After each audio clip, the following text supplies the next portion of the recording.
What's up, everyone from sunny Southern California? My name is Aaron Wigo, your friendly neighborhood real estate guy. I'm coming to you today with my inaugural video, and the subject of that today is a little introduction to my ADU journey.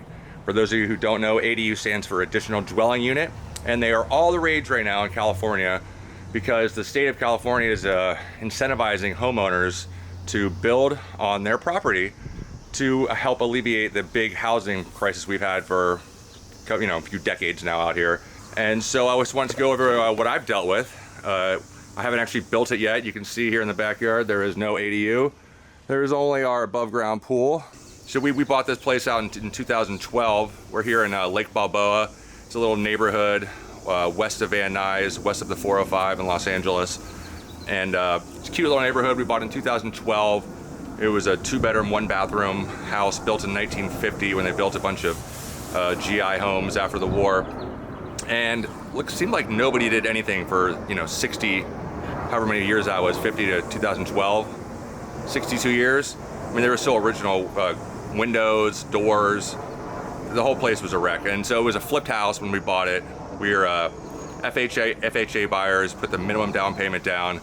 My family gave me a little bit of help, and we built an additional bedroom and bathroom. So you can see over here, like that's sort of the entrance way to it, and that room right over there is our master bedroom and bathroom. The walk-in closet, so that added a lot of square footage to our house. We have 2 kids now, so we needed it. Anyhow, so all these years went by, and I started thinking to myself, I really want to buy another house, invest. I want to be an investor, but even though I have a pretty decent job on the side before I got into real estate, I'm a TV editor as well for various TV shows in Hollywood that you might have heard of. Running Wild being one I just worked on recently with Bear Grylls. Anyhow, I just couldn't come up with enough cheddar to actually buy another house. I mean, no bank would give me that much extra money, especially while we're still living in this house. I started hearing about this ADU thing, and I thought, well, that sounds like a good idea. And then after running the numbers as a real estate agent, I realized that it was literally the best and only investment that makes sense out here in California right now if you're a homeowner or someone looking to buy an investment property. Because if you try to go buy say you bought our house right now, a 3-bedroom, 2-bedroom house, totally decent, it's totally just regular house. It's got some extra perks and stuff like that, but it's going for, the list price says close to $900,000 on my MLS. But again, if I rented this property, I could probably rent it in the $4,000 range, maybe $4,500. That's a terrible investment. I'm paying more, I'm losing to negative cash flow. Makes absolutely no sense. Our lot's not that big. Our lot's about 7,000 square feet. And as you can see, it's not gigantic, but there is enough space to build an approximately 500 square foot ADU. We've actually just met with the architect last week, finalized the plans. On the second try, we got the plans the way we want them. And we're subdividing the yard, and I can go into the details of the ADU at another time, show the plans. Probably save that for the next video. But in this first video, I just want to give the backstory, because I know a lot of people are in a situation like I am, like my family is, where we really want to invest and have another property, but how do you afford it? How do you do it? So in a nutshell, I'm using my home equity line of credit to finance this project. And that is its own story, because it wasn't like I just instantly had enough credit. The advantage to building an ADU on your own property that you already own, as compared to buying a whole separate house and trying to make that cash flow in Southern California, which the math just doesn't add up right now, is that I can build this thing for $150,000, $200,000, a 1-bedroom, 1-bathroom, tiny house basically, with its own entrance from the street. I want a corner lot here. And it's gonna have a loft upstairs that is a storage loft, not technically for people sleeping, but totally big enough for it. And who knows what happens once the doors close. Anyhow, around here, that's gonna make you minimum $1,800. That's like a nice price for your own spot with all new stuff, full size, everything, washer, dryer, full size kitchen. It just fits nicely. Our architect made a really cool design.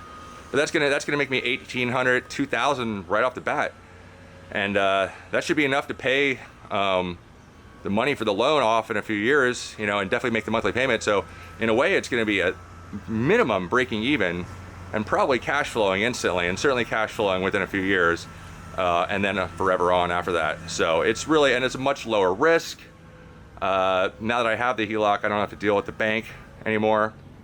I can just have the capital I need, and nobody can tell me no anymore. So it's a pretty cool feeling. So that's why I think that building an ADU on your own property, if you can fit it on there, is easily the best real estate investment you can make in Southern California right now. So with the HELOC, we've had a HELOC for a long time, but the line of credit that we had wasn't enough to finance the project and still leave us enough cushion to feel comfortable in case anything else happens. We've always had our HELOC as sort of like a safety net, you know, like if I have my 6 to 7 months of you know, cash in the bank to pay for all my bills and all my living expenses, and I have money coming in, I try to maintain that. I usually invest whatever I have beyond that, you know, due to the whole concept of inflation and putting your assets to work and things like that.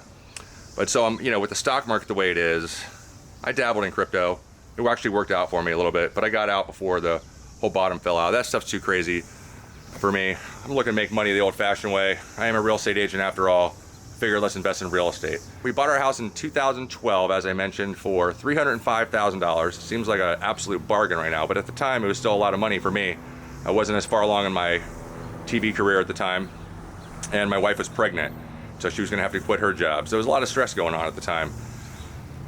So we took a house we thought we could afford, and we could. It's been great.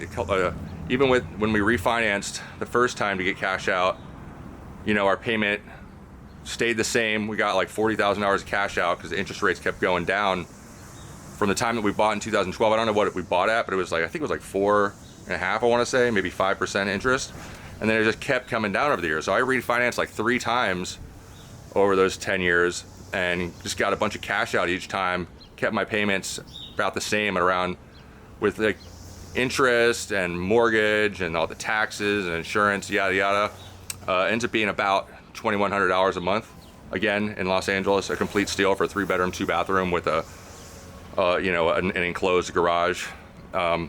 Anyhow, so yeah, so we're doing good in that. So we've been using this equity. So, you know, as of right now, we have like something like $500,000 or $600,000 in equity.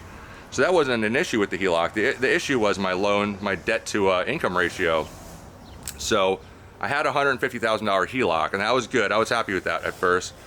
But then I started running the numbers on this project and realized that it's going to be at least 150 grand minimum, probably a minimum 150 grand if I'm being realistic with myself. I've met with general contractors. Again, I'll save all those details for another video. All the people, all the professionals I've talked to, and how I made the decisions I made, because we are moving ahead. This is something that is happening.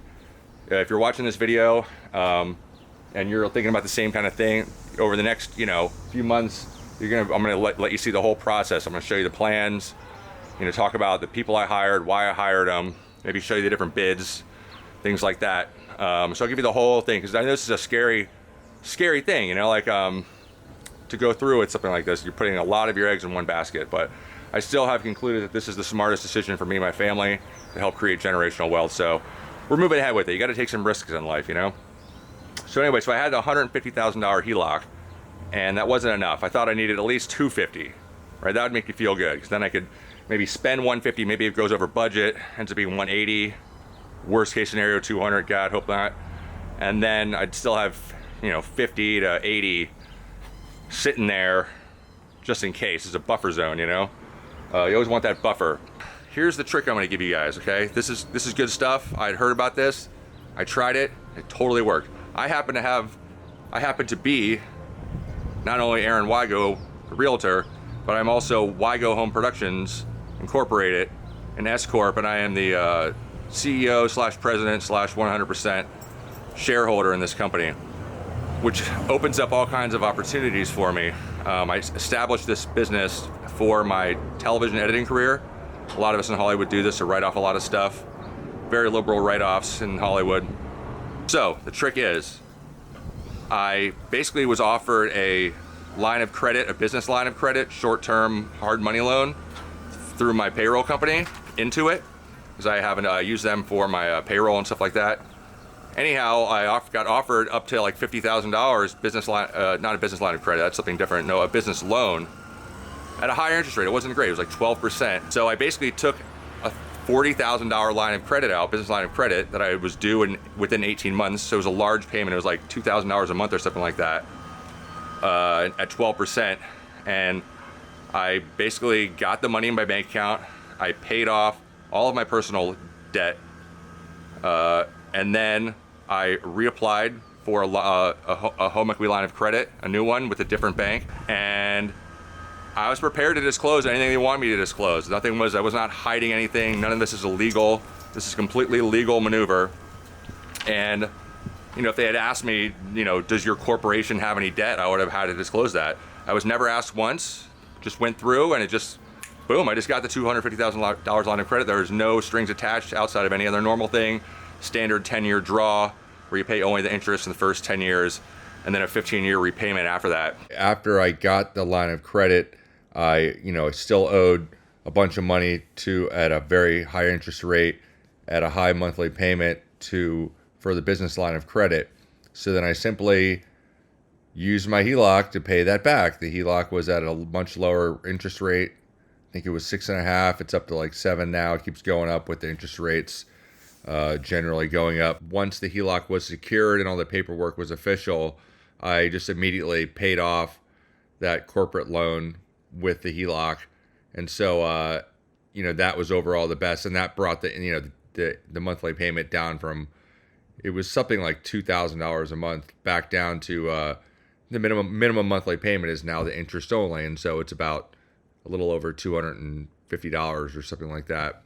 Because I think I have the total debt down to around $21,000 now. I've been aggressively paying it down, as it's my opinion at the moment that the best thing I can do with my money is to pay down high interest debt rather than trying to invest it in the stock market, which has been very bumpy the last 2 years. So anyway, boom, I got the $250,000 line of credit, and we are doing this now. And bonus, I mentioned that the state of California is trying to encourage people to build these things. So they have this thing called the Cal FHA grant, I think it's called. I'm gonna have to check this the exact wordage later. But basically, it's a $40,000 grant the state of California is doling out via various nonprofits to help sort of do all the paperwork and stuff, again, to encourage it. And so I found out about this. I applied for it.